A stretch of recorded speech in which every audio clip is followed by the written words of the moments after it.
But when they lastly used the word garima, I just wanted to understand why do you define it so narrowly? When one person does something, he's against the garima every time. I always wondered, Islam is such a nice religion. Why do people have to wear false skull cap, not do wazu, not do roza, but yet reach there and have fun of that iftar party and take photographs as if they have been 30 days fasting. I never heard Nilanjanji speaking on that. So I would like to ask him whether what he does that also looks like कि रोजा का उन्होंने गरिमा तोड़ दिया कि वहाँ पे तो चलेगा क्योंकि that is not Modi. If that is the case, then then the discourse is going to something which is called as anti-Modi.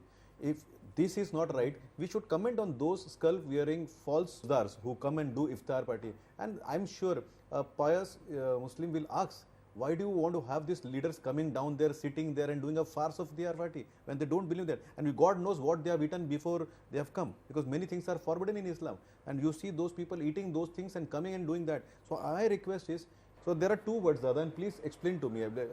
I'll get educated.